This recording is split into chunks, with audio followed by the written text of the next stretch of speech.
Welcome, friends, Mm-hmm. to Tanked Up, the podcast all about video games and beer. I'm one of your hosts, Ben, here with Lucy. Hi. And Aadil. Hey! Lucy with a bit of a sore throat, bit of a cough. Yeah. So I'm gonna start first with the games and the beer, but continue, Ben. Fair. Good. Hey, let's get into beer. As I said, we're a video game and beer podcast. Let's do the beer bit first. Lucy, why don't you start us off then? Yes, I'm having a deal-tailored beer and episode today. I got a beer from Vault City. Nice. This is their double pump caramel biscuit cheesecake imperial stout. Oh. Interesting. A lot of the things, it's 13%. Nice. Let me read the flavor text. Indulge in this rich, full-bodied imperial stout with crushed Biscoff biscuits added directly to the boil, excuse me, and a subtle infusion of coffee beans. Notes of sweet cheesecake and vanilla blend with a burst of caramel character, creating a double shot of decadence in every sip. Ooh. Great. Oh, it's in like You haven't had this yet? That's an interesting Adil? can. It's Yeah, like it's like Haven't seen that one yet. Christmassy, but almost Starbucksy. Yeah. yeah.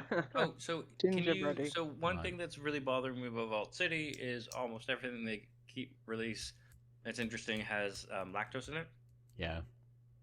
Which is no good for inflammation and a sore throat, but I'm doing it anyway for the sake of the podcast. It might soothe it, it might line it a little bit. Just keep Sure. the 13% will kill, hopefully. It's like any time I'm ill, I just drink Jägermeister. It seems to work. So, I'm gonna get more water whilst you lot. yes, fair. I am going to drink a beer from Verdant. It is called Big Stupid Hazy. I think they must have done a couple of Big Stupid beers. This one's Big Stupid Hazy. Is 6.8%, and it lets me know it's an IPA.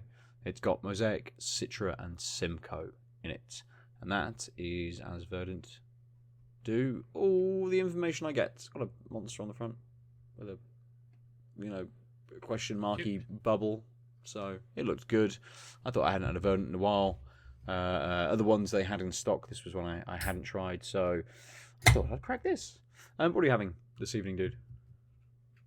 I'm having a collab from Pinnora Brewing and Gravity Well.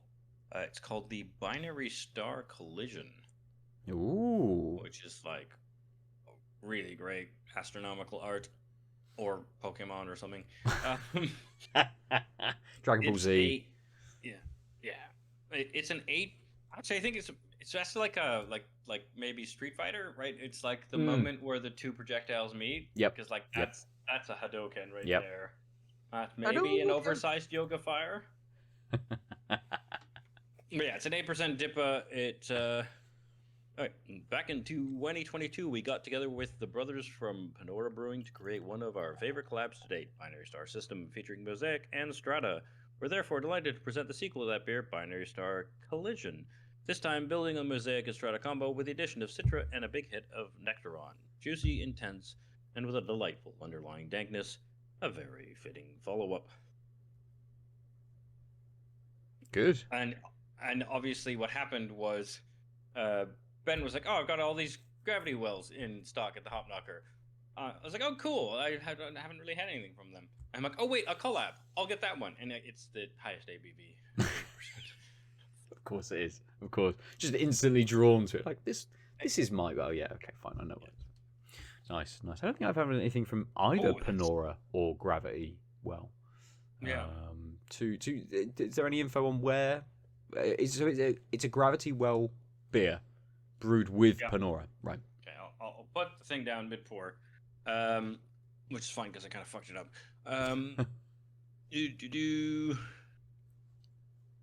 This is flavored. Wow, it's brewed and canned at Gravity Well, which is in Unit 1 Compass West Estate, London. But I will find out London momentarily. Pinnora Brewing. They are in northwest London in Pinner. Okay. to know where Pinnora is? I'm guessing in the northwest. In the north. London. 2 London breweries getting together to make Yeah. it. Yeah, fair. Good. Oh, and here's a picture of the 2 brothers. Oh, Yeah, family owned and operated. brilliant. Neat. Lucy, so then. the binary star system. This is a sequel to. Yep. Sold on the website, but it was a 7.2% NEPA. Okay. So I wouldn't be surprised, given that they've just added Nectaron and Citra, if it's going to be a double NEPA tasting. We shall see momentarily. But we'll roll back round to Lucy, please, for Double Pump. Double Pump sounds like either it should be the name of like an Arnie and Carl Weathers like, you know, team up film, or something about sanitizing products. I'm not really sure. One of the 2. Double Pump smells. Sorry, I don't know if my sense of smell is a bit off, but so everything is a pinch of salt, but definitely getting, like, you know, dark chocolate. Maybe a bit of vanilla as well. Okay. But yeah, from what I can gauge at the moment, yeah, dark chocolate, a bit of vanilla. Very dark. Didn't pour with, well, I mean, barely any head. I don't know if you could even call that. Yeah. It sort of looks like vomity stuff on. Oh, lovely. It's just vomity scum on the surface of the beer. It's barely head. Be interesting to see if it's quite kind of flat, because I had a bit of a boisterous stout the other night. Only a standard breakfast stout from Arbor.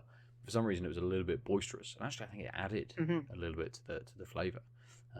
Big old head when I poured it, but you know, but pushed out a bunch of sort of notes on the nose. So yeah, it's interesting if it's a little bit flatter and you're getting kind of a bit of a dulled sort of nose, perhaps. Because I think the nose is quite you know, prominent. It's just maybe I'm not picking up on all the notes that it has, but you know, certain ones that I can gauge with vanilla and dark chocolate. Hasn't got much carbonation at all. It's not long out of the fridge. I took it out it's probably going up to about half an hour ago now, actually. So it's just at like the right temperature, because my room's quite warm. It's dangerous because it does not taste like a 13% beer. Okay. And I think that lack of carbonation just makes it really, really smooth, really easy to take in, and added on top of the fact that it's like, this does not taste like a 13% beer, adds to the dangerous nature of it.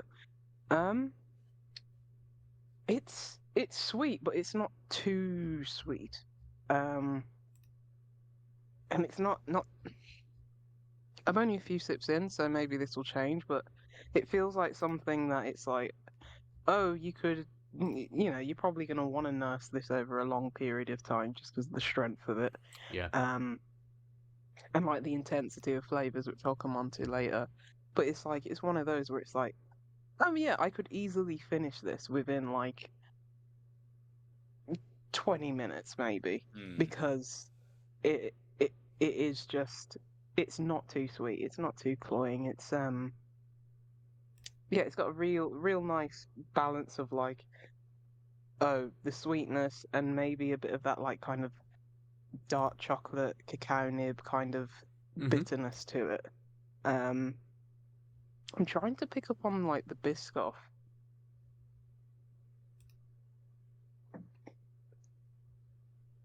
Which, again, apologise if, you know, maybe I'm completely off with this because of my taste buds, but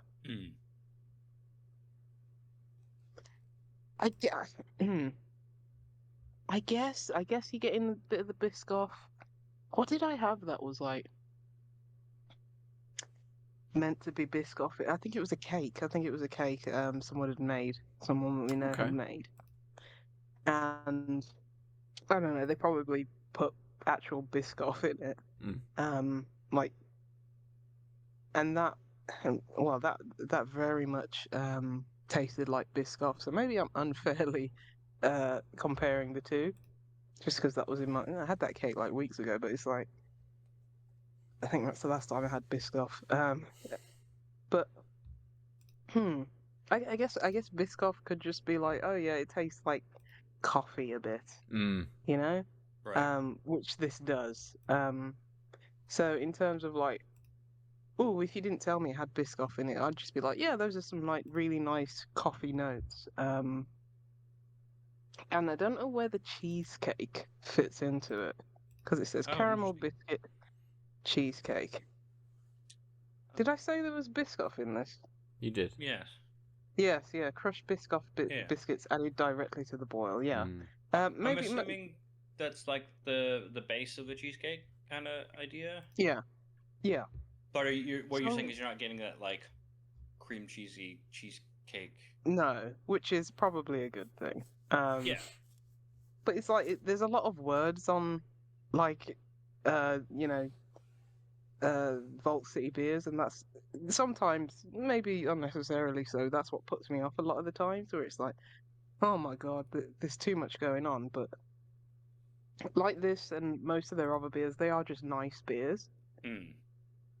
And maybe it's a good thing that it's like not everything just hits on like, you know, every word that they say, every descriptor that they say.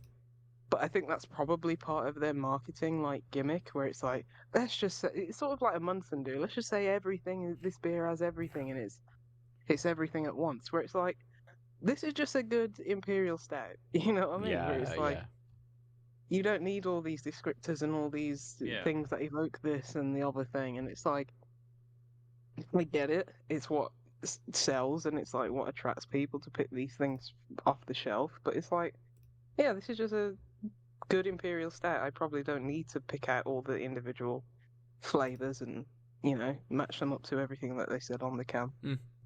That's fair. But yeah, really nice. Yeah, I haven't had a good, you know, imperial stout like this in a fair bit. So yeah, this is really good. And it's sort of got like, I guess like that barley wine quality where it's like sort of picking up on like dark red fruits and stuff like that in the taste as well. So it's like just really well balanced. Really good. Good. Nice. Keep drinking. We'll see how your palate sort of adjusts potentially as you drink it a little bit more. And I will dive into this ultimately. The Big Stupid Hazy. So it's got a lovely nose. It's a little bit kind of grapefruity, but light.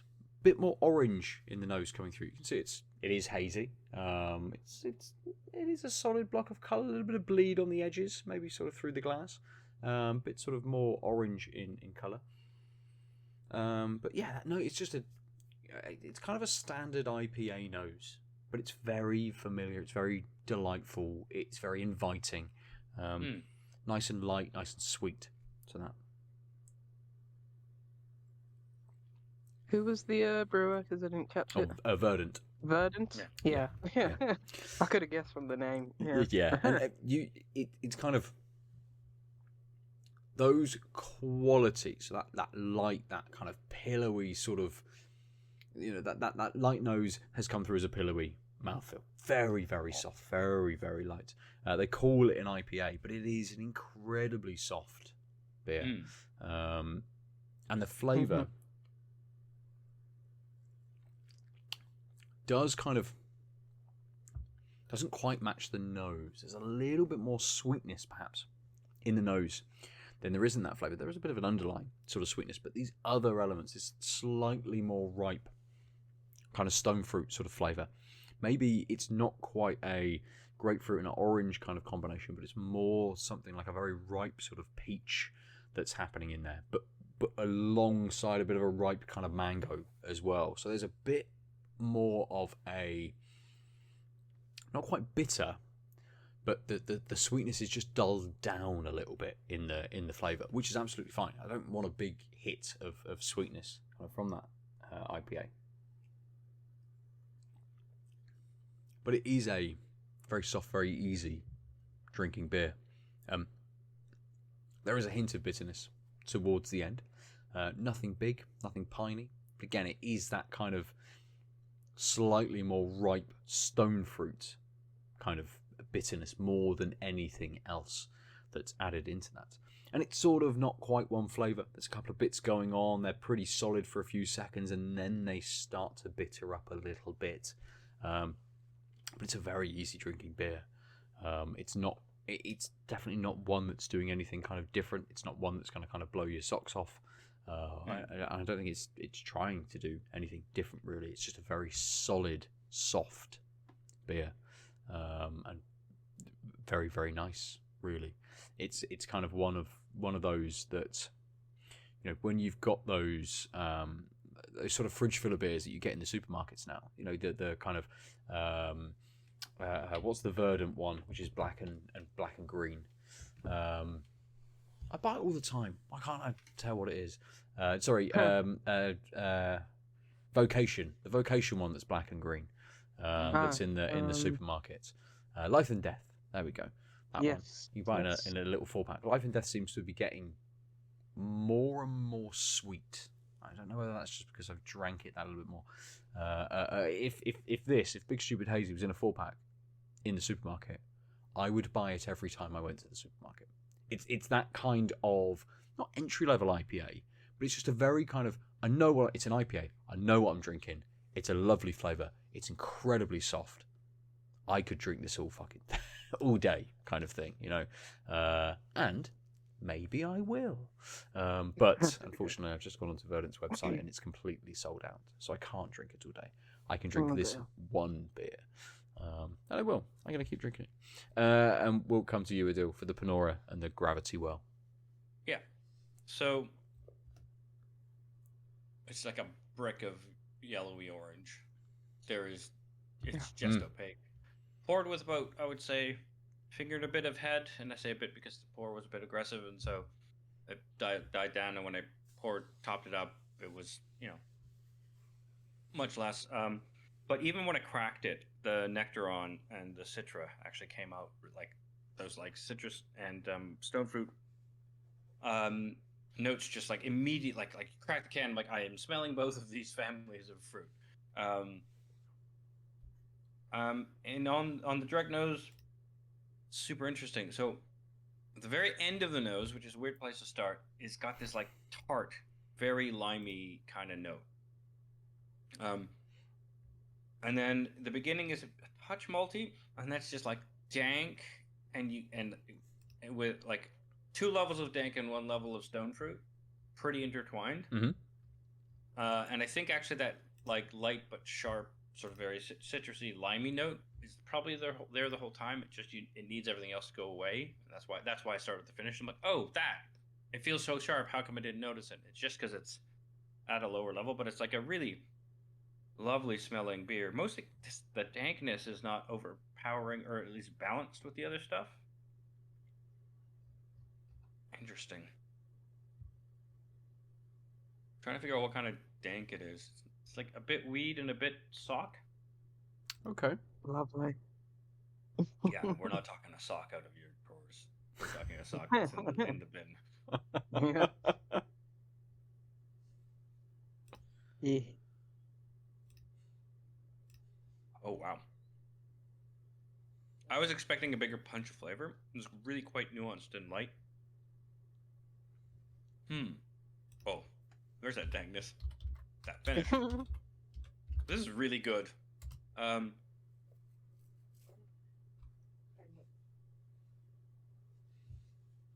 Yeah.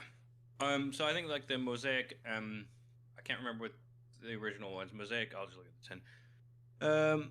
It was Mosaic and Strata. Yeah, that makes sense. Clearly the base, but that means that like most of the interesting tastes are kind of what the Citra and the Nectaron are doing.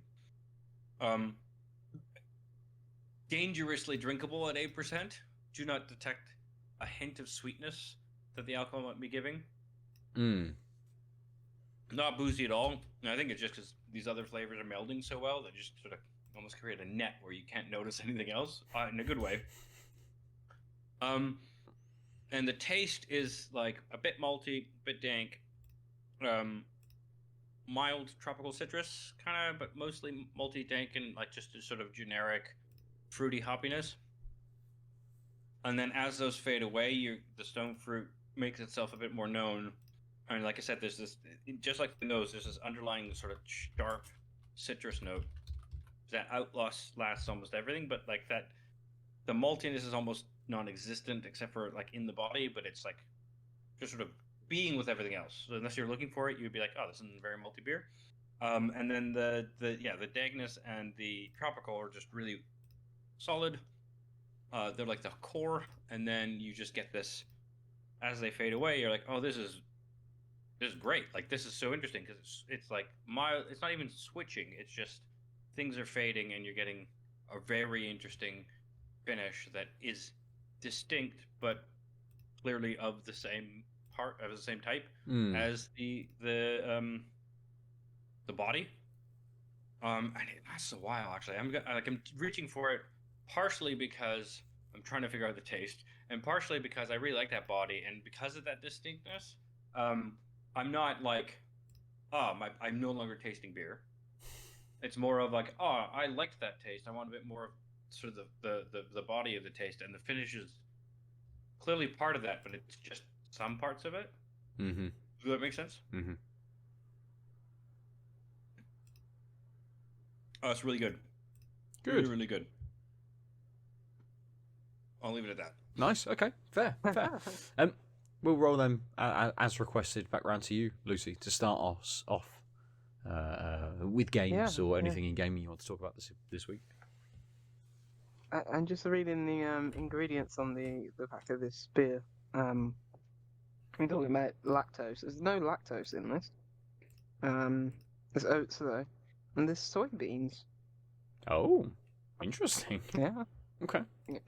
Maybe they're using that for the creaminess instead of the lactose. I don't know. Yes. Video games, or how about just non-video games? Games. I'm sorry to do this to you, Adil, but you have to join me. In we play sophisticated adult games every day, like Wordle and stuff like that, whereas Ben just plays the children's games like Pokemon opening card game. Pokemon I don't know what Pocket. these things are called anymore. Yes. Yeah. Yes. The Marvel it's Marvel called cards men's. Yes. Yeah, Snapgo. Yeah. Play Snapgo. Sounds like a children's card game. It does, doesn't it? Whereas we like sophisticated games called Minute Cryptic. I have not done it this week. You've known about Minute Cryptic and you didn't tell me. I did tell you. Did you? I'm sure I told you. Because I only discovered it like this week. Oh, I've been doing it for months.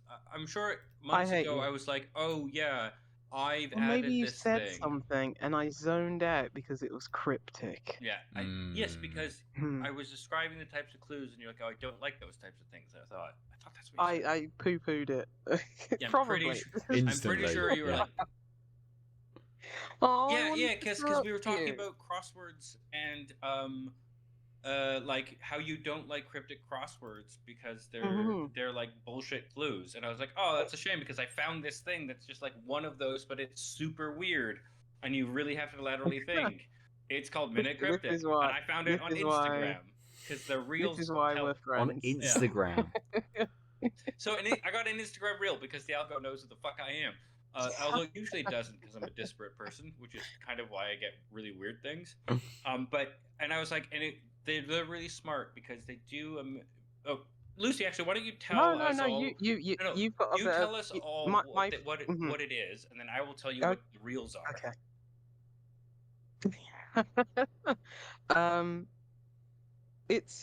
Okay. it's a bite-sized.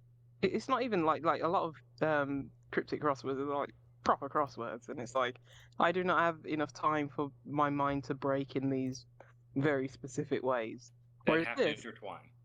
exactly. Whereas this, it's just one answer, one clue, one answer, and you get it. And like I got put onto this not via Instagram, but Or your co-host. similar via YouTube, because yeah, because I do like Puzzmo crosswords every day, and then I saw someone sort of solving Puzzmo crosswords on YouTube, and it's like, oh, follow them. And then they started doing the Minute Cryptic crossword, and it's like, okay, this is how we got here. So the algorithm works, everybody. But yeah, it's one clue, one answer each day. They're meant to be implementing like a archive, but they haven't yet. But basically, I was just like, what is this? I don't understand what this is. And they said, oh, watch this guy's YouTube channel because he explains them all. And it's like, okay, I watched about 4 of them, and it's like, oh, I understand this now. I have to break my brain in a very specific way. And I like it. I like breaking my brain in a very specific way. And what's fun sometimes is that you can infer the answer from like the clue, but you don't understand why that's the answer. And then sometimes it's fun like working backwards to understand why it is the answer. So yeah, I've been going through like, the archive just by watching like some of the YouTube channels. And it's like, a little bit obsessed now with this. Yeah. Like, this is why I thought. So like you know me better than I know myself. Yeah. So the clues are like a weird phrase, and a lot of them, but not all of them, will be like a chunk of the phrase will be defining the word, and then the rest is the context in order for you to figure out how that word fits in. Mm-hmm. And so and the thing is, you get the whole phrase, so you have to figure out what's the definition part, and then what the fuck does it mean for that definition to live in the rest of this phrase, and then you get the thing. And so, and what's really clever is they have, I think you can get up to like 6 hints. Oh yeah. I've never needed to, because like I clocked on like after I watched that those YouTube series, and it's like, but what's interesting, I'll make a point not to get any clues. Yeah, it's the same thing with like strands, right? Like you could use hints, and you like find words in the word puzzle to generate. You find enough words, you can earn a hint. I have never done that. I look for words to see where the fuck is the theme, right? That's the point. The strands for me, like I score perfect because I don't use hints, but sometimes it takes me longer.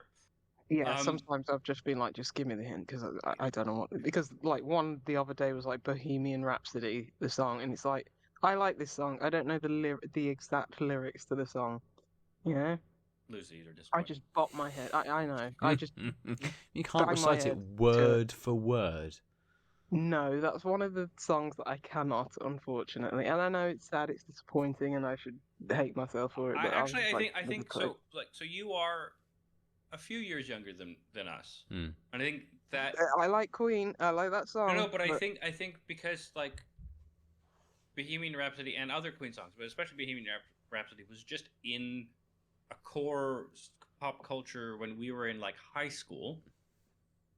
Because like the revamp with like Wayne's World and crap. I mean, even Wayne's World was maybe middle school, wasn't it? Yeah, we're a bit young of an audience for Wayne's World, even better, I think, when it originally was released. On the cusp of pop culture, like us being in the right envelope, which means when you're below us, it's not. I don't think this matters, because like Vogue, I could like name every lyric to. So no, but Vogue is different, right? Because Vogue was like an anthem at the time. Sure. Bohemian Rhapsody was big, and then it got big again. Wait, it wasn't originally Bohemian Rhapsody released to very lackluster kind of. It really didn't do very well in its kind of original release, and it's only with Wayne's World actually that it kind of picked up much bigger Mhm. kind of It's like elements. Vogue inhabited a very core, like a huge part of music when it came out. Mhm. Bohemian Rhapsody was like a thing in pop culture that like was stapled to a very popular thing, and then got riffed on for the next few years. Yeah, because I remember like Night at the Opera, the Queen album it's originally on, didn't do very well at all. Like it's like a bit of a bomb, ultimately. But anyway, we digress slightly. So I'd say I understand your point, but it's just because this is just one of the ones that I don't know. But is that the kind of thing with the game? Like, if you know, and it's very easy to then get into it. Whereas if you don't, it's a bit like, is it too difficult? It was just I couldn't be asked. yeah, It was like sometimes it's just like, oh, okay, whatever, just like, oh, okay, cool, it's Queen. I couldn't. Bohemian Rhapsody is very much a not letters you usually see in sequence, so that's why I didn't get the theme to it. I was like, huh? Yeah, so that's why. so I was just, oh yeah, okay. To get back to Because all those words are very distinct. They don't really fit the same theme unless it's related to Bohemian Rhapsody. yeah, Scaramouche. So it's just like, Fandango. yeah, like, come on, you don't really expect to be like, okay, Scaramouche, like Fandango. in a voice. Exactly. Like, these are just mouth sounds. Yeah. Yeah. Beelzebub. They're all there. Yeah. All the demons. Yeah. Mm-hmm.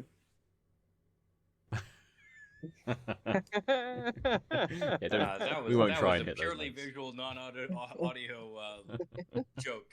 Wait. Riff? I don't even know what it was. Yeah. So let's get back on track. So, what was this game? Hang on. What was this game actually called? Cryptic something. Minute Cryptic. Minute Cryptic. Right. Yeah. So the thing is, you've got this clue. Lucy, do you have an example? I can read you today's. If I won't do today's, I'll do yesterday's. By the time this airs, it'll be fine. I'm not going to do it. So what I'll just say is... Okay, yeah, I'll do today's then. So I'll just finish the explanation of the hint system. 2 seconds. So that... Well, I feel like I actually want Ben to hear it. Well, what is today's? Let me look at it. Yeah, maybe you could just have a little butcher's. Oh, yeah, not on the spot. Oh, actually... I can read it to you. I have... Let me get up yesterday's, so then we don't have to spoil it. Can we get yesterday's? Yeah, because I'll just go to the YouTube. Oh, right. Is this followed members of staff at Home Depot? Yes. It is indeed. This Australian guy. Yeah, I'm pretty sure the YouTube channel you are talking about is probably exactly the same thing as the Instagram channel. But possibly, yeah. But it was somebody else, not this guy, who was solving it, and then he was like, "Oh, if you don't understand what I'm doing, then go look at this guy on the minutecryptic.com page." And I was like, "Oh, okay. There's an app." Oh my god. Yeah, but the app is just gonna be the website, right? I know, but it's like cool. That's because I've been doing it like sometimes on my laptop, sometimes on my phone browser. So amazing, because the app will probably lead to more things like, "Ooh, here's the archive and other stuff." So yeah, because it's just so good. Yeah, I apologize for dismissing you before. No, because it's all good. you know me better than myself, so it's just sometimes I just have to listen to other people around me and not be so obstinate. I've learnt something today. I learnt something about myself today. Yes, we were waiting for you, Ben, because we wanted to. I know you and your little baby brain probably can't process, but we'll try. So you were going to talk about yesterday's. Yeah. Sorry. So what I was going to do the is PAR system. Yeah. Right. So basically, I think you get 6 hints regardless, and I believe the first hint is. So again, part of the clue. So like yesterday's was followed members of staff at Home Depot, and so yes, that's it, and it's 1, 2, 3, 7 letters, right? 2, Okay. 4, 6, 8. I can count / read the 8. So it's 8 letters, and it's followed members of staff at Home Depot. And so the initial thing you have to do is figure out which part is the definition and which part always is the tends to context be- to tell you what the definition is defining, kind of. Yeah. Because the definition's always at the start or the end of the clip. So I in didn't this know that. play- yeah, Is that's it? what this Australian guy always says. So it's either going to be followed or Home Depot Depot. / Home Yeah. Depot. Home Depot. Yeah. Okay. And then the wordplay, like what you have to, manipulate, anagram, like cut Yeah, up so- and rearrange and stuff like that. Is Sometimes the the wordplay definition, usually in like, the middle? it says like within or members of, and then you're like literally have to extract a word from the rest of the phrase. Oh Because wow. the Okay. definition is like stuff in or whatever. Like, and so you're like, oh, okay, so I need to like, there's a word in here that relates to stuff in that is in the next chunk. Like that might be like a Thanksgiving clue, right? You should write a clue. Mhm. So yeah, in this one it was like, oh, I, you know, it could be followed, but it's like, okay, that's past tense. If it's going to be a, synonym of followed, then Oh. it'll probably have to end in ed. And I was like, oh, okay, so it could be followed, or it's like it could be depot. So and followed, like I can't remember what the Australian guy calls them. I think he says like the disruptor word or something like that. So when you see followed, usually in these minute cryptics, those kind of like you know either adjectives or verbs that can mean like, oh, you rearrange the letters in somehow. Like followed might be like, oh, okay, part of the word is going to have to follow something that's maybe in members or members of staff, some of the letters in there. So it's like, oh, okay, maybe it's depot, because that's just like a noun, and it's like finding the synonym of a noun, and it's like, oh, what could that be? But in this one, I got it. it was actually followed. That was the Right? word, the definition that you Am I need right? to Because find I just opened the a clue. synonym of. If you look in the chat. Oh, I can't Okay. because it fucks up our screen. Oh, yeah. Mm-hmm. Let me look. I'll look at my phone. Yeah, I solved this one. Yeah. Yesterday. So basically, what this one is doing is, gosh, it was, so it's saying members of staff at Home Depot, and what it's actually wanting you to do is find members, i.e., letters, of that string Phrase. of text. Yeah, of that phrase. And all of it is staff at Home Depot. So when you look within that phrase, you can see, because here's where the past, participle of followed is going to give you the hint, where it's like, okay, then It ends in ed. if it ends in ed, so Go backwards. you work back from depot, and if you work back from that, You get homed. 8 letters. Home's too short. Homed. And then you get fat homed at the gime, or whatever. Yeah, Fat Homed at the Gime is that might be the best episode title that is a cryptic in and of itself. So it's like, oh, it's fathomed, and sometimes you're thinking followed because of the way the sentence is structured and written. You're thinking followed as in you like pursuing somebody or like, in tow with somebody. But it's like followed as in like you understand something, as in you fathom something. And it's like, oh. But also, so if it was something else in members of is what clued me in. Members of staff at Home Depot. So what I did was say, okay, so that's the bit that I have to find a word in.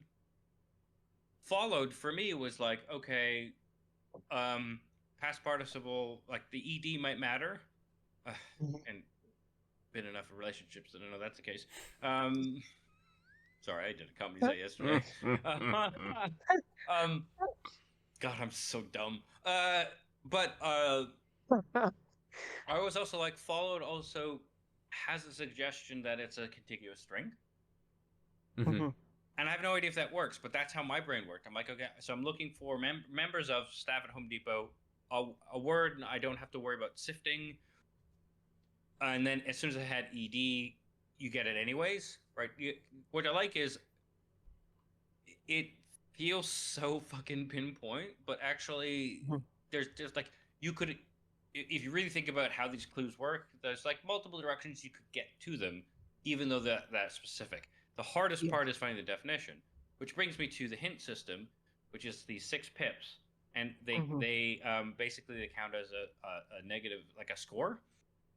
But if you're totally lost, you hit hint, and it will show you the part of the clue that is the definition.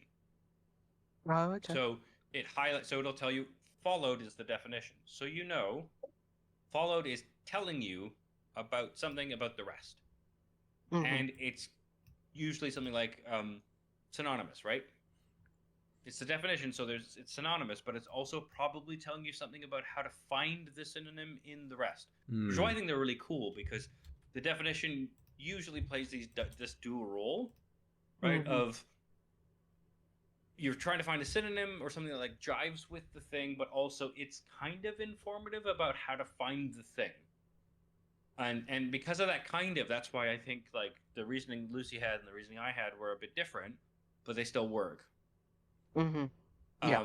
But like the tangible thing is the structured.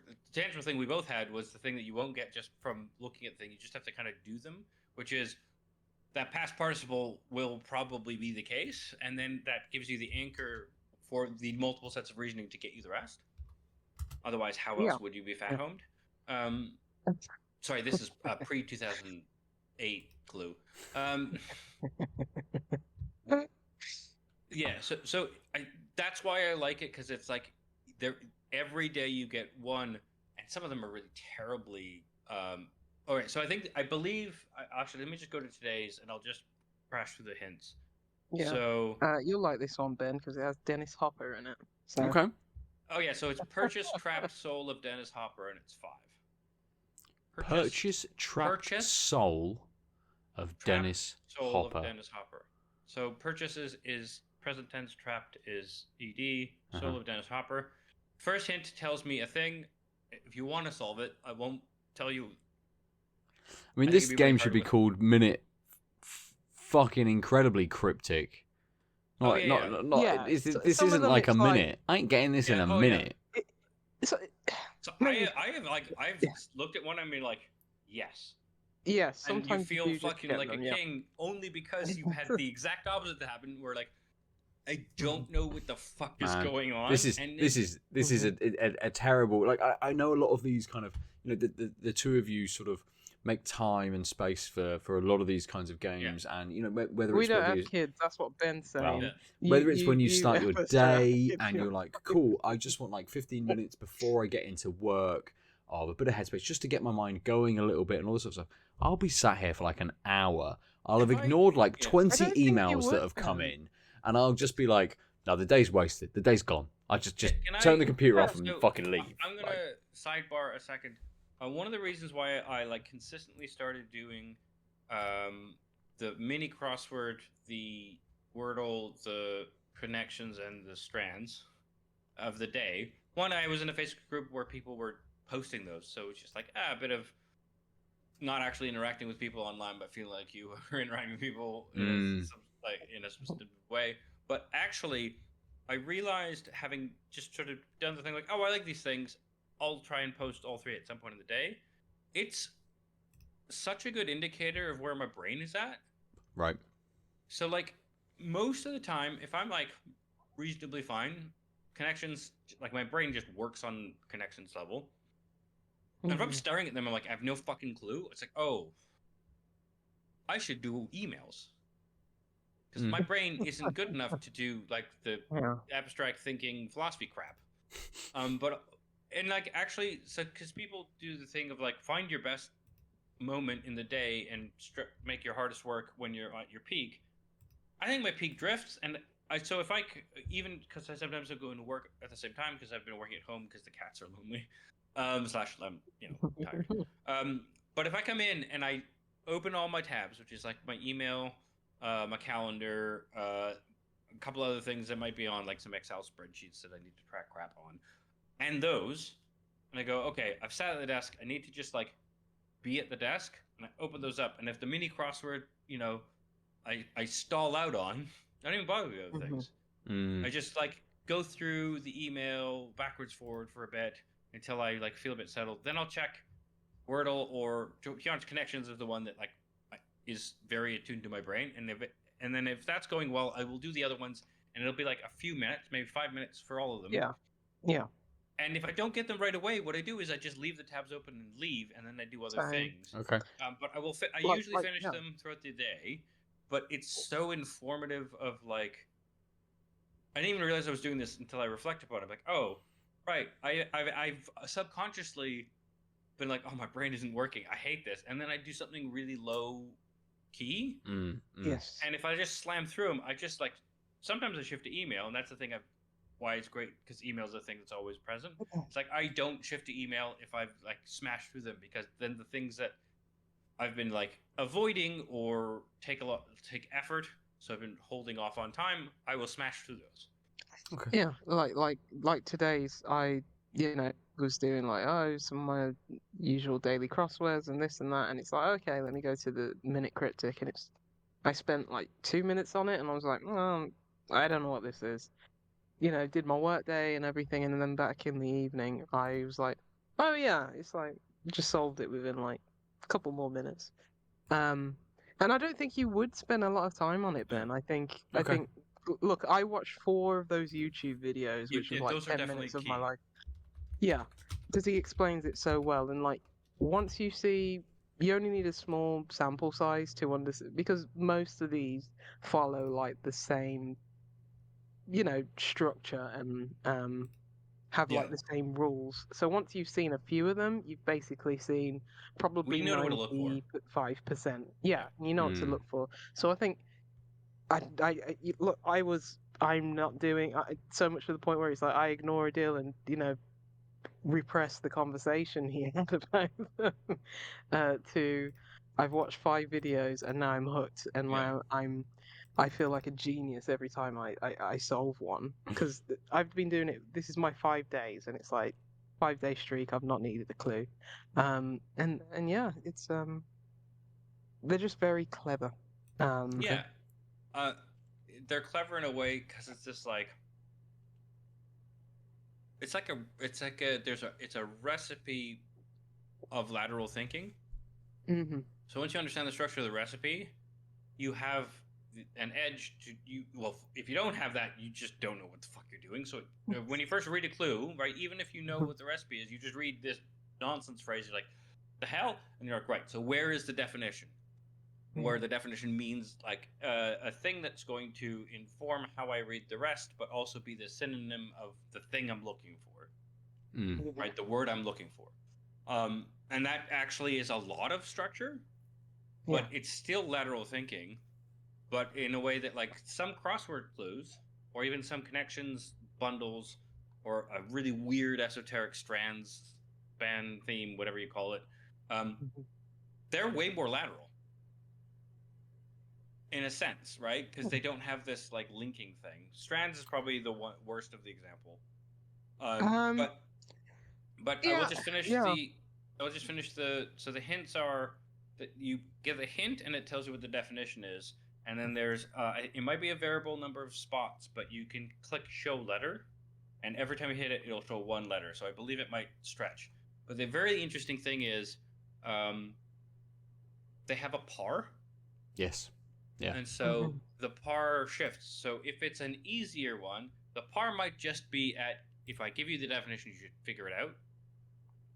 And what I use that as is not like I'll just use a hint so that I know where to start, or like I'm struggling. I'm like Lucy. I don't use the hints.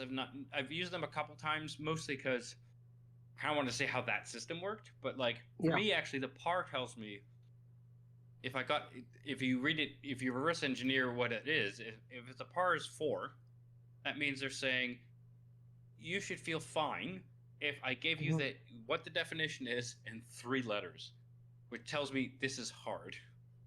So I need to think superlaterally. So interestingly, I've gone onto the website, and when you click on the question mark, it's actually got quite a big kind of explainer. On that. I think it's, the how to solve kind of takes you through that quite well. It says there's fodder, there's the signpost, there's definition, gives you the example, and that actually the clue is struggle with siesta upsetting the Spanish, and the answer is wrestle. And they're talking about so struggle is the definition. So struggle synonym is wrestle for it. So siesta, the word rest, which is in wrestle, and a bunch of other stuff in that sort of way. And I thought I'd actually, rather than me trying to work out what this purchase trap solver developer is trying to work it out, I thought when I saw the par, I'm like, well, I'll click a few of these things and see kind of what it does. And so yes, show letter just brings up a letter. Absolutely, it takes 1 pip off of that score. Show hint. This said that hopper was the definition, and highlights that up in the clue as well. So it's giving you that visual language as well. The UI is such a great part of this. Because it appears very simple. The information is displayed really with clarity, but like I said, by having the pips, so the hint and the letters are all part of your par, but having the floating letter on par, you're just like, this gonna be tough. Right? And so it's like, okay, so then the thing that I immediately look at as the definition is either the definition through a double bluff, or, which has happened, or it's not the definition, right? I need to look for somewhere else because it's a par 3 or 4, or whatever, 5 or 6, whatever, when you start doing it, you sort of get a sense of it, which is what I really like when there's a mechanic that's ostensibly for helping you out, but actually it can help you out without using it just by the information it's giving, right? Like if you read all the information it's giving you, it's like the par is sufficiently far along that the most straightforward stuff probably isn't where I should be looking. Yeah, and I have to stress those YouTube videos are good because the same way that the UI is good on that, he explains it, so it's like in a way where it's like, oh, he said this is a definition, oh, maybe I can go and figure it out from there by myself. So he breaks it down really well, and it's visualized through the in the YouTube videos as well. So if you don't learn particularly well, but just by reading instructions and you need to see something explained to you, those are perfect. I also it apparently started on TikTok and then went to Reels and then went to YouTube, but I believe they just published the same things. Yeah, this said it started. Yeah, it's interesting. It said watching our clue explanations is a great way to learn how to play. Blah, blah, blah. We post explanations on every Minute Cryptic clue over on Instagram, TikTok, and YouTube. But it just says that this game started as a TikTok channel. So, I'm looking at all 3 of the platforms, and they have the exact same thumbnails. Right. And I'm gonna go download. Actually, they don't. I lied. TikTok and Instagram have the exact same thumbnails. We're intellects. We don't have TikTok. Well, no. What's interesting is the YouTube channel. It's on Clue 24, which when they started. I think that started a bit later. Well, so none of the TikToks or the Reels say Clue 2020 Clue number at all. Oh. Yeah, that's why I believe they might have stopped posting to YouTube. No, they're posting every day on YouTube. I just think it started later. It didn't start at number 1, but it's like daily to YouTube. Okay. What is going on with my algorithms then? Oh, maybe because interesting thing to look at and how they actually communicate kind of all of this as well. An interesting thing that it started on TikTok. Like what? Huh? Yeah, wild. Yeah. Where's your Yeah. date? YouTube is the worst. You keep looking, Adil. We spent Well, no, about so the 30 thing minutes is- talking about Cryptic. Sorry, a minute the Cryptic. thing is, the latest YouTube is complex character Furcy and pseudoscience complex, or pseudo complex, while both the real and the TikTok are followed members of staff at Home Depot.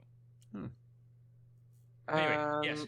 Are you looking at the right thing? Well, so I'm looking at the links from Minute Cryptic that link to the social media. Ah. I'm wondering Yeah. if you're looking at a channel who has consistently. I'm looking at the channel. No, Yeah. like the channel Minute Cryptic. Yeah.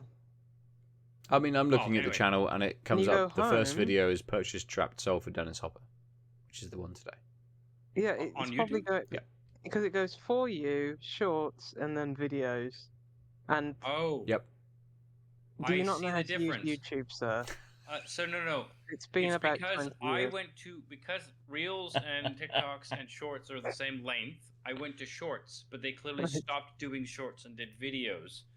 Okay. Yes, And so I can see that. I Yes. was thinking, oh, they stopped YouTube, but what they did was they stopped doing that type of YouTube, probably because Shorts don't appear enough. Yep. In the algo, Yeah. so they're like, we'll just do 2-minute videos, and yes, they are the same. Because who watches shorts? Yeah, it's dumb. No one I know. Yeah. Agreed. Good. What yeah, I think that's enough any about final Minute thoughts? Any final thoughts on this? No, I'll continue doing it, I've and got I'll like be several like, thousand. Let's just have a minute cryptic. Let's have an hour cryptic conversation. yeah. I mean, No, we already have. I'm glad I've been basically. able to share this with you, Adil. But it's one of those where it's like, would I discuss this with you going forward? I don't think I would. I think it's not a shareable thing. Oh no, this is like like the way Wordle is. This feels like I wouldn't go to Adil and say like, oh, did you solve the minute cryptic today? Because it's like, unless it was like a really bullshit one.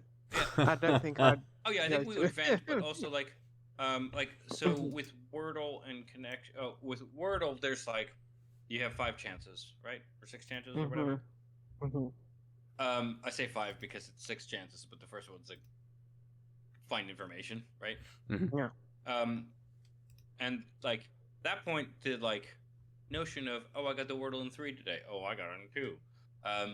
And like you're just lucky, right? Like that's kind of the premise of Wordle, because the Wordle, something about the par doesn't convey that. Also, I think it's because one thing we didn't mention is you can just type whatever the fuck you want as many times as you want. You don't lose par for guessing the wrong thing. You only lose par for asking the system information. Oh. So, Didn't know that. and that's very different, right? Because like you could bang your head, you could just like I want to know, I want to do this myself, and you could spend 2 hours on the Minute Cryptic and still get 0 par, or not, sorry, Didn't know 0 attempts, right? Mhm. I'm pretty sure. Let me double check that now that I'm saying that. Yeah, because I'm just like, Hilariously, I it's want been to a the first minute thing. since I've done the thing. What, you didn't do it every day? No, I haven't done any of them this week because I've had a really busy week. Oh. So no. I typed SDKLG, Mm-hmm. and it's highlighted the G in pink, but it says keep trying. You could show a letter for some help. I think if I I see. There's a pink button. Show hint, show letter, check it. I think if you hit check it, you might burn a thing because you're asking for information. All right. Okay. If you are like, I don't think it's this, but I just gotta like check. Just double check. Yeah. Type it. Okay. Hit enter. Nothing Mhm. happens. If you're right, you're Okay. right, but it doesn't. It won't tell you where That's- you're wrong, like Wordle. Right? It's not. All it's conveying okay, is well, this that's string fair isn't enough, mate. correct, which means you could technically brute force it, I guess. But You could. So absolutely. So I played through and I thought, well, I won't even try and guess anything. I will click some things. So I hit showed letter, and one of the pips went yellow. Yeah. Because that's the color coding for it. I hit show hint, and it popped up saying that Hopper was the definition, and the next pip went white. I then thought, well, it doesn't give me a huge amount. I'll show another letter, and that's gone yellow, and that's then hit par. And now I've just typed in a random clue, 5-letter random clue, which has a B and a U and a Y in because of purchase, so buy, so thinking in that sort of way. And I thought, well, it's a hopper, and I've written bully. It's not a synonym for hopper. I'm not really sure what is a synonym for hopper with a Y and a kind of on it. And then click check it. Doesn't do anything. As you say, it just highlights pink one of the letters. Nice. So I know that this ends in an L and a Y kind of thing. I think the highlighting pink is just because as you type, it moves where your character. Yes, exactly. The it doesn't. The highlighted pink is just the last. Yeah, you're right. Letter. So I'm clicking. So I click the U. I've clicked the U, and it's just gone pink. So, yeah. Oh, good to know. I won't sweat at night. You know, wondering if I've put in the right answer or not. So that's good. Yeah. My new obsession. It's great. Good. Yeah. Good. It is Something to talk about in the future as more people play, as it becomes part of a routine, as it essentially takes over from other things. It'll be interesting to see kind of where this sits within that pantheon of kind of daily games that sort of have happened, and how routines shift around more difficult kind of elements within that. But we'll move on. We've been going for about an hour, so maybe we'll just touch on some other bits potentially. I didn't pick up on what we mentioned earlier, what the two of you chuckled about, sort of title wise, but it was something cryptic. But I imagine it would be, we spent a fair amount of time on Minute Cryptic. But is there anything else anyone wants to mention this week at all? Do you two? Because otherwise I'll quickly touch on something. No, absolutely, please. I've done no games. I did comedy. I forgot how great it is to feel like you had a good set and it's fueling, and I need to do more of it in the new year. I also got some heads up on ways to find more gigs in the north. Nice. From the compare. And the tech was like, I want to see more. I want to see you do a 10. I'm like, I want you to want me to see it do a 10 because I'm sick of doing fucking 5s. And I know that's spoiled because I've literally done 2 5s in the north this year and one like a year and a half ago. If they want to see me do a 10 after this, I'm winning, right? Yeah, absolutely. Yeah, that's good to hear, man. Good. I also got to say in front of 150 people who weren't expecting it the phrase, have you seen Jesus? I may be svelte, but I don't have an 8-pack and cum gutters like Jesus on the cross. Oh my god. I was not expecting that. Nice. Oh, this 5 minutes is... I need to actually count how many times I say Jesus. It's probably 20, 25. Our Lord and Savior. 4 a second, for a minute, something like that. Yeah, that's good. Yeah. 4 a minute, it's easy. No. It's a fun set. To be honest, shrinking it from a sort of a set that moves from that to another thing that was 10 minutes, so it was a bit unwieldy because it was my Christmas thing I did 2 years ago.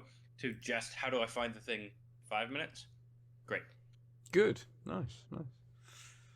Lucy, go on then. What do you want to touch on? I'll be brief mainly because I think it's a game that people should experience for themselves.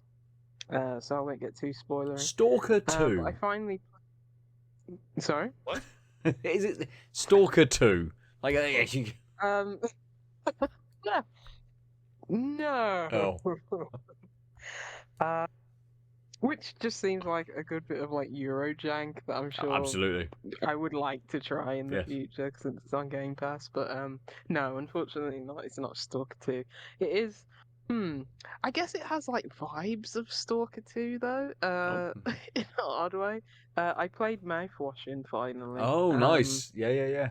Which has been kicking around since. I think it came out in September, October time. From a dev called Wrong Organ. I believe it's what they're called. I can't remember. Are they from Europe? Let me quickly Google where they're from. Wrong Organ location in dogs. No, I hate. Why did the AI search for this? Why does Google just put the Wrong. So it's organ, wrong organ in dogs. dogs? Yeah, it's not what I want. Stockholm. Okay. So yeah, it feels very like I don't know Eastern European as well. So like yeah, very much stalker vibes. But this is a like first person. I wouldn't call it a horror game. I'd probably call it like a, a thriller, It's like a psychological thriller. psychological thriller. Yeah. Yeah, Yeah. it's like the closest thing a game has been to like The Shining. Interesting. But like set on the Nostromo without the alien. It's like you know it's set on this freighter ship and they're hauling cargo across space. It's basically like a year trip, and the game starts and it's like they're only like 4 months into the year trip. It's a game that's told like non-linearly, like just out of sequence. It like does a lot of jumps and cuts, but basically your spaceship collided with like space debris, asteroid, whatever. And basically the ship is effed basically because what they do like kind of narratively and from like a gameplay point of view is basically it's sort of like the foam in like what was it, Prey? Basically because the ship got crashed into, the narrative device that they use is that all the breaches in like the hull were filled with foam. So you're basically walking around a very small space, maybe only 6 rooms in total, and like everywhere like is covered in foam and everywhere is blocked off by foam. And that's like the narrative reason for it is like foam got filled in where there was like breaches in the hull. When your character like encounters this, do they like make a sound effect? Do they like go oh? Like do they have foam oh? I was like, where is he going with this? Nowhere And good. it was worse than I thought. No, but there is It's a foam no. But there are a lot of ohs and moaning in this game because basically, as I said, I don't want to get too deep into like the narrative of it.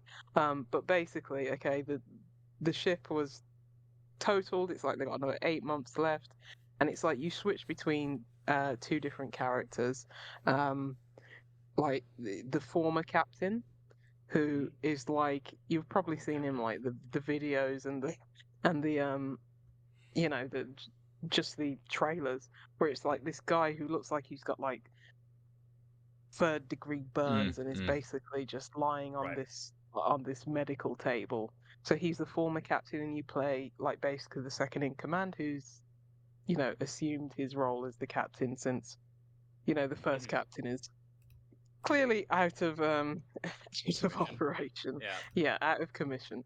But it's basically just a slow descent into madness, as you can imagine. Something like, I don't know, The Thing or Alien. Like things are getting desperate.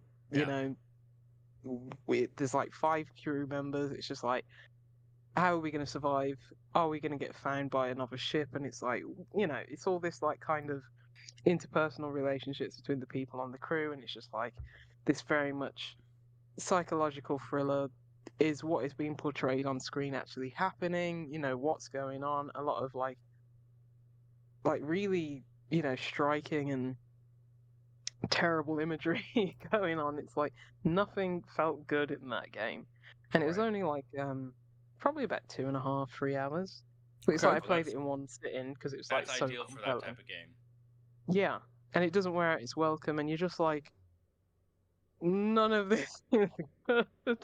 But it's just like so confidently put together and told as like one story, and it's like all these different jump cuts. Like you're going through, it cuts from like, okay, 3 days before the crash to 5 months after the crash, and then it goes back to like 3 weeks before the crash, and jumps all over. But it's such a really well told story, and it's like you don't ever get lost on the way. It's just so excellently told, and it has like these hints of like Signalis that I really liked a few years ago, where it's just like this like these like screen tears and like these flashes. And Ben, when you were talking about responsibility as an architect, before, I just remember flashing up on the screen in like Mouthwashing when it was like, take responsibility every now and then. It was just like, well, this is Ben's descent into madness. Just, That's really good.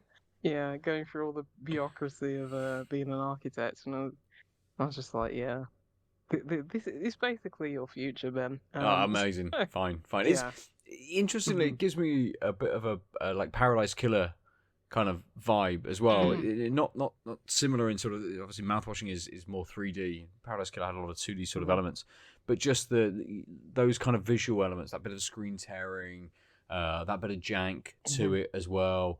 Kind of it sort of sits in that, but like at the kind of the next level to sort of Paradise Killer, where it's starting to, as you say, it's slightly more. It's like Paradise Killer if it was Event Horizon kind of thing.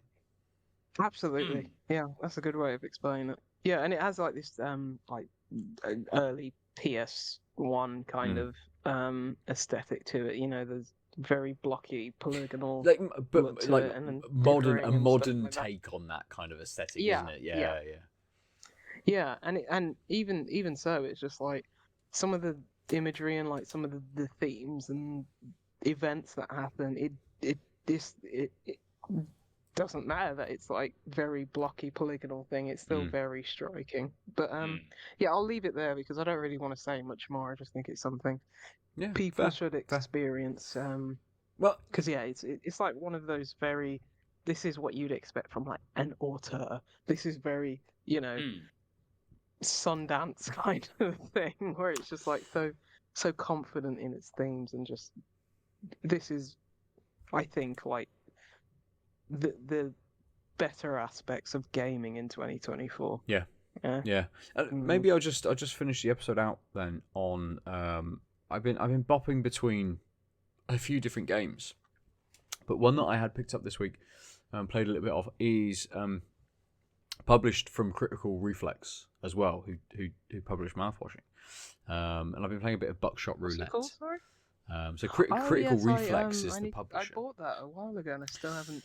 I bought it. It was on sale. It was so incredible. It was like £1.50 or £2 or something like that. And I'm like, yeah, I've had it on my wish list for a little while. It was something I wanted to get to at some point. It's got kind of, or at least it feels like it's got sort of Inscription kind of vibes. It's that at the table with an other kind of experience. And Buckshot Roulette is ultimately, it's you go in and it is shotgun roulette, right? So there's a shotgun on the table, it's loaded up in various sort of different ways, and then you either shoot at yourself or you shoot at the other that's on the opposite side of the table. Is Christopher Walken in it? No, he's not. It's no Robert De Niro, none of them. No DLC? None of them. Yeah, maybe. But it's kind of, it's one where I have played it through, and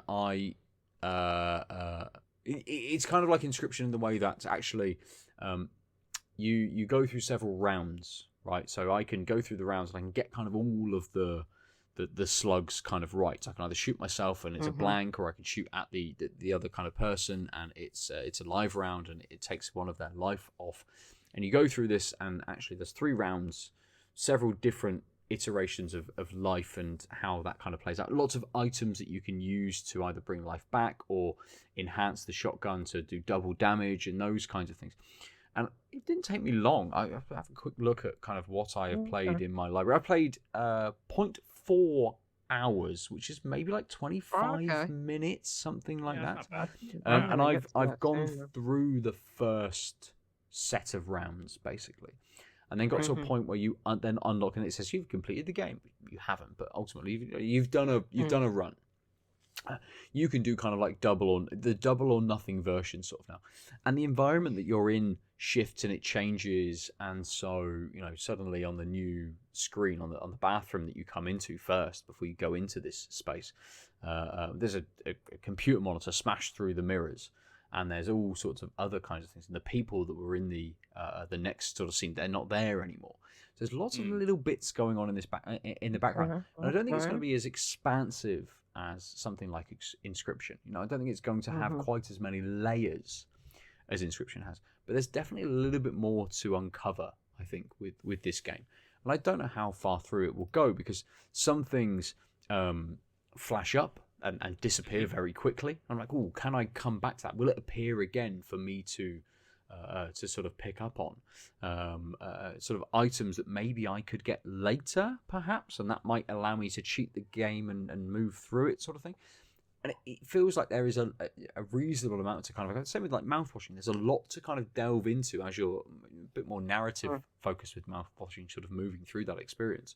But there's layers to this kind of thing, and layers to Buckshot Roulette as well, which I'll probably delve into a little bit more sort of next week as well, as I get another 20 minutes to play something at some point and experience the next kind of level of things that's happening kind of within that game. Is it like a roguelike? Because I don't know much about it. Is it like a roguelike? Or So it's is it sort of a roguelike? Yes. Like if you die, if I die, I do go back to the beginning. But when I'd done a singular run and I'd gone through like stage 1, let's say, I then started stage 2. And I think it's called Double or Nothing, the next sort of stage. And so I played through and died, and then went back to the start, and could then just click the item that says, "Do you want to do the Double or Nothing?" kind of run. And I didn't. I didn't. I basically stopped there and was like, cool, I'll put it down now. So I don't know whether if I'd have gone through without clicking that, I'd have just done the same experience that I'd have already had in that first stage, or then played that Double or Nothing and sort of run through. So there is a bit of a roguelike-ish element to it, but it's checkpointed a bit in a way. But had I have died in that first stage, I'd done round 1 and killed the entity, or the opposition kind of across the table, gone through round 2 and then died, I'd have started back again at that kind of first stage and then played through kind of again. But there's, I think, as I said, there's sort of layers to this, and there's little bits of strategy that I think I picked up on quite quickly in that first set of runs, to sort of I'll play this in the next few days. Yeah. It's good. It's a good little experience, for sort of 20 minutes. I imagine it's kind of one of those games that you'll probably only really spend an hour, maybe an hour and a half with in total, if you want to try and unfold those different layers. But I might play that Double or Nothing, and actually the layer kind of stops there. I don't know yet. My brain blank. What was it called again? I want to. Buckshot Roulette. Right. That sounds like a bad plan. Yes, and but again, the same as Mouthwashing, it's got that level of aesthetic jank to it. Right. Like it's all horrible greens and browns and greys and reds, like putrid kind of reds. A lot of red in Mouthwashing. And that other game called Click Holding. I need to play that as well. Which is I haven't seen that. It's got that same. Yeah, it's got the same look, and I mean, just the name. Like, this is gonna be something. So I just need to read you the 2-sentence description of this game. Okay. On Steam. The man in the corner of your hotel room wants you to click something. He wants to watch you click it. Brilliant. Yeah, I heard about I that. feel I'm like, weird you know, about immediately clicking yeah. wish list. He wanted you to click it. So yeah, I bought that up. I loaded it on Steam Deck and I don't think it worked. I was like, oh, he Oh, wants me that to sucks. click with a mouse. Well, you know, there are some, you know, there are rules around click holding clearly. I So assume. you know, Oh yeah, it doesn't come yeah. up. I've searched click holding It's one. click holding, like cuck holding. Oh, Doesn't without have an the H H. in Without the H. Yeah. it. Yes. If it Yes, wasn't it's clear. on sale for $1.99 British sterling. Brilliant. 20% off. Brilliant. Yeah, I think I bought that at the same time as Buckshot Roulette. It's like, yeah, I want some creepy, weird things Yep. to play. Yep. I mean, but Buckshot Yeah. Roulette, I played it on Steam Deck. It's a good Steam Deck Okay, yeah, experience. because I don't know that. Excellent. Might do have time tonight. I should go to bed. Nice. Yeah. Well, yes. As we all should. So let's wrap up the episode there and return back around to our beers. Lucy, we started with you with the Vault City, so we'll come back to you for final thoughts. Really good. If it wasn't for the price, I'd probably get that again. Yeah. Yeah, it's just a really good example of like, you know, a higher percentage out that doesn't, because sometimes it can go so wrong and be so disappointing where it's like sometimes an abundance of too much of one thing, especially like sweetness, or it doesn't have enough sweetness and it's just like diesel, or it's just too thin or something like that. This had everything it needs. It had nice bit of body, had the sweetness without being too sweet. It had nice elements of like coffee and dark chocolate, you know, balanced with like, you know, that bitterness balanced with a bit of vanilla and stuff like that. And it's just very good. I think my personal gripe with Vault City, which is probably unfounded and ridiculous, is just like, and it's the same with Amunza, whose beers that I've championed on here for many years, where it's like, why are you putting so much on this goddamn can when it's like you could just make good Imperial Stout and I'd buy it. I actually think so, because I've got like one of the pubs in town, the craft pub Holy Grail, almost always has a Vault City on tap. It's usually one of their higher ABV ones. This week it was I'm gonna have to look this up. It was a s'more based one, but I want to get this right because I don't have a sweet tooth.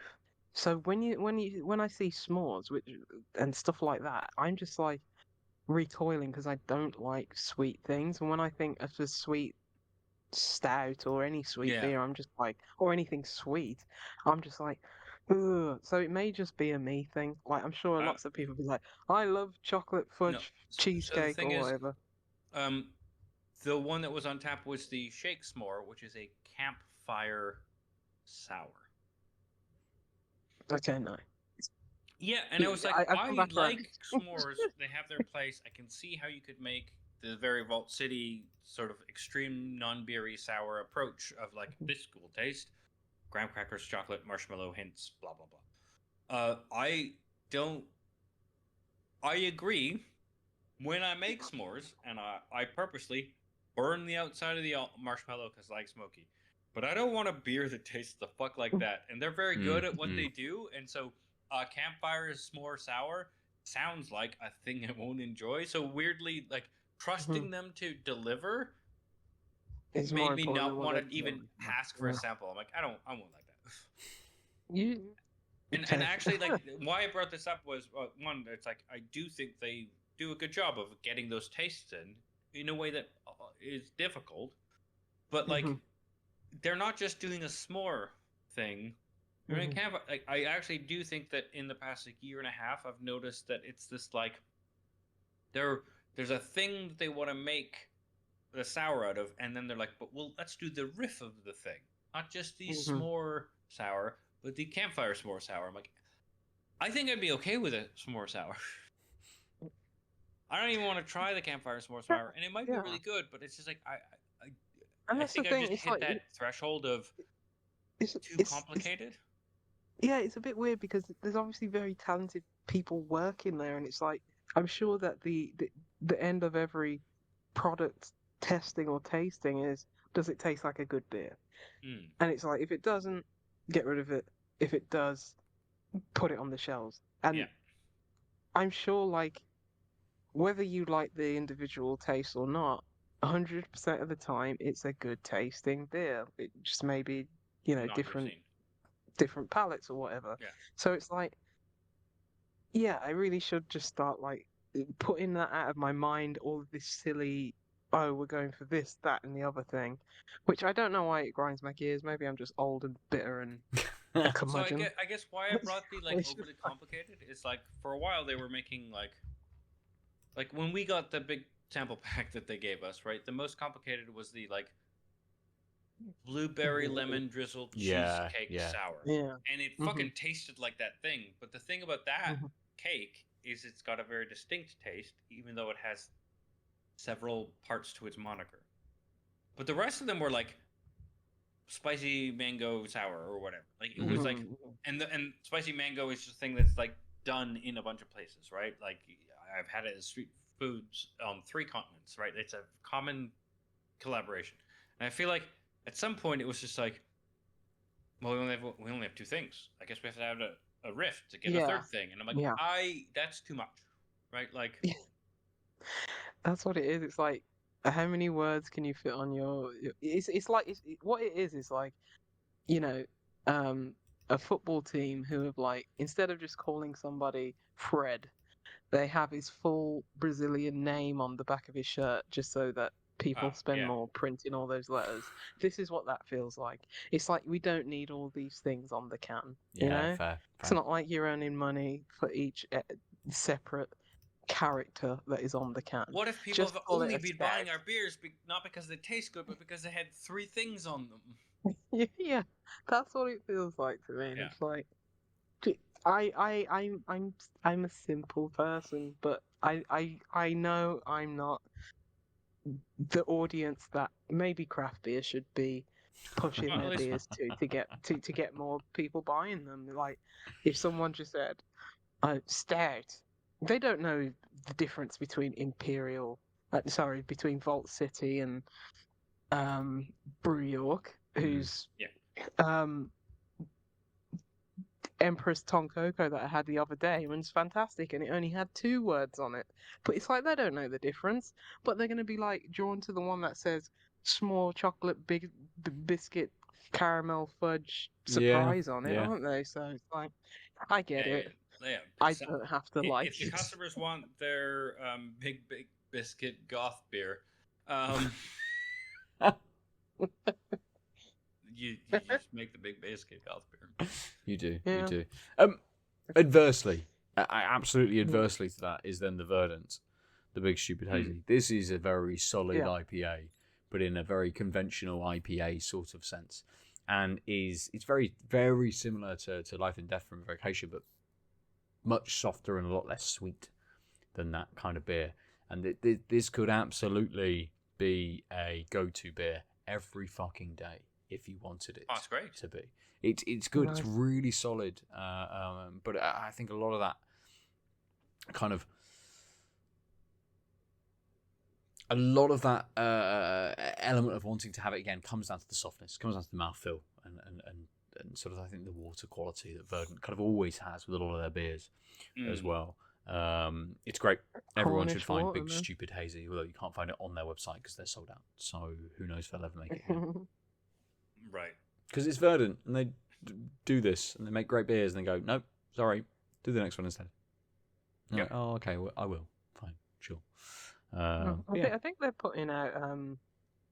Was there something where I saw that people could vote on the beers that they liked the best from them from this year? And I think they're putting them out again as like a best of multi-pack or something. Oh, nice. Yeah, I think I saw that recently. That obviously isn't included. But yeah, I think that's a good idea. Like, you have the recipe, you know, people like it, so people are going to buy it again. Yeah. Let's have a look. Like I'll have a look at that. Whilst Aadil, you sort of any final comments on the collab you had? It's great. I think if you were a bit put off by how much I was describing the dankness of the body, about a third of the way through the can, it all melded better. I wasn't feeling a big dank hit. It was still the core of the taste, but it wasn't super outwardly danky. It just like worked. It just like tasted like beer. And if I like thought about it, I'm like, yeah, still dank. So I think the melding after your palate's kind of saturated is great. It's still great beer. I'm going to look for both of these breweries more often, which I think, as far as a first time having a collab of two breweries I've not had, is the furthest thing from faint praise. Who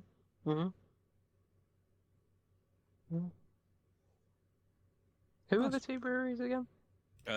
Pinnora and Gravity Well. Okay. I don't Pinnora think I've just had... reminds me of like it sounds like a soup and sandwich shop in Southern California. I was thinking it sounds more like a antibacterial spray. Are those different, really? Yeah. Pinnora. So to finish up, I can't find anything on Verdant's website that says that they're doing a kind of come and tell us the things that you enjoy. No, I didn't. It was in their newsletter. Maybe. Which I'm for some reason subscribed to because I'm sick. It probably comes through to the tanked up email, which no one looks at as well. Yeah. I would imagine. But yeah, I can't find anything in it. But what a good place to finish. We know nothing. Let's leave it at that. Thank you for joining us this evening. You can get us at Tanked Up Cast. Still on Instagram, but I don't think any of us are checking it. We're on Instagram. No, sorry. Twitter we're not checking. Instagram we're still not checking, but we're there as well.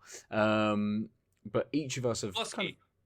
Yes, each of us have moved over to the Blue Sky. We haven't taken Tanked Up over, but there is the Out of Lives Blue Sky that you can go and see the episodes, the links to the episodes that we're putting up, and other things from Kyle and reviews from Lee and various other things that go up on the website.